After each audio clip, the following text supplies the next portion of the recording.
Bonjour, nous sommes là dans la suite de notre encadrement psychopédagogique, vous aidant ainsi à traiter les questions dans les différents items. Voilà, nous sommes à la 5e question. L'enfant identifie les visages de sa mère vers le premier mois, le 3e mois, 5e mois, 7e mois, 8e mois. Alors, d'entrée des jeux, je dois vous dire que c'est vers les 3e mois que l'enfant arrive à reconnaître, à identifier correctement le visage de sa mère. Donc, le 3e mois. Alors, regardez, vers le 3e mois, on dit vers le 1er mois, non. Vers le 3e mois, oui, c'est l'assertion B. Donc, la bonne réponse, c'est l'assertion B. C'est vers le 3e mois que l'enfant arrive à identifier le visage de sa mère. Le phénomène d'égocentrisme s'oppose diamétralement à l'animisme, l'apathie, l'artificialisme, l'égoïsme, l'empathie. Alors, l'égocentrisme ici, c'est en fait une période pendant laquelle l'enfant ramène les tout à lui. Donc, il considère que le papa lui appartient, la chaise lui appartient, la maison lui appartient, la voiture. Donc, tout appartient à l'enfant. Alors maintenant, on dit ces phénomènes ici s'opposent à quoi parmi ces assertions? On dit l'animisme. L'animisme, c'est en fait la tendance que l'enfant a à un certain âge à considérer que tout ce qui existe, n'est-ce pas, sont des êtres animés. Voilà. Donc il a cette tendance-là. Est-ce que l'égocentrisme, c'est ça? Non. L'apathie. L'apathie ici, c'est le fait que l'on ne se met pas à la place de l'autre, l'on ne se soucie pas, n'est-ce pas, de l'autre.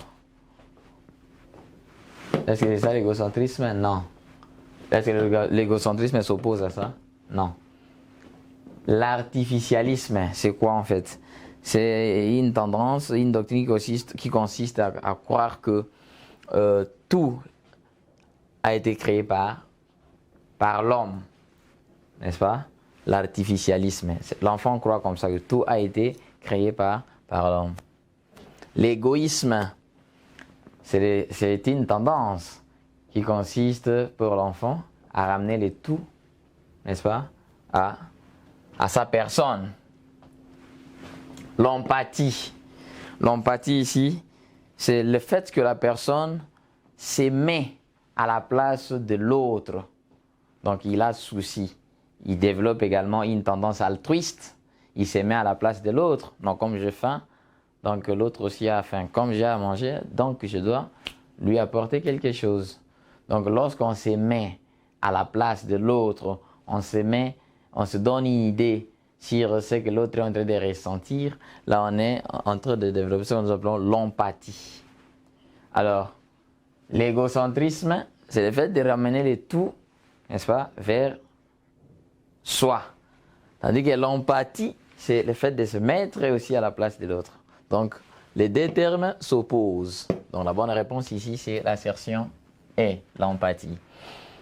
Piaget, c'est un grand psychologue, Jean Piaget, définit l'intelligence comme l'adaptation en s'inspirant des travaux de Cattell, Claparède, De Crowley, Wallon, Watson. Alors, déjà, je dois vous dire que Jean Piaget s'était inspiré, n'est-ce pas, de travaux de Claparède. Claparède qui a parlé de l'école sur mesure. Voilà. C'est l'assertion B.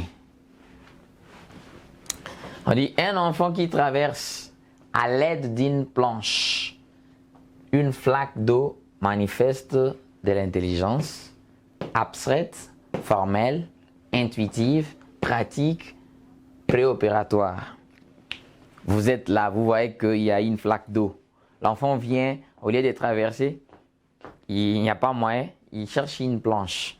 Et il pose, il place ça au-dessus de cette flaque et se met à traverser. Il s'agit de quelle intelligence?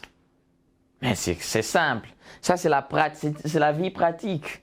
Donc, il s'agit de l'intelligence qui est pratique. La bonne réponse est l'assertion D. On dit vers 3 ans. Vers 3 ans, se manifestent les intérêts intellectuels, moraux, perceptifs, sociaux, subjectifs. Alors, déjà, à l'âge de 3 ans, il y a ce que nous appelons l'individualité chez l'enfant. N'est-ce pas? L'enfant a tendance à développer beaucoup plus ses propres intérêts, tout ce qui va vers sa personne. Donc, de manière individuelle. Alors, ici, sociaux, non, c'est un groupe. Perceptif, en ce qui concerne la perception, n'est-ce pas? Moraux, ensemble des règles qu'il doit observer. Intellectuel, lié à l'intelligence, non. C'est subjectif, qui va vers ses propres intérêts, qui va vers sa propre personne, ses propres individualités. Donc, la bonne réponse ici, c'est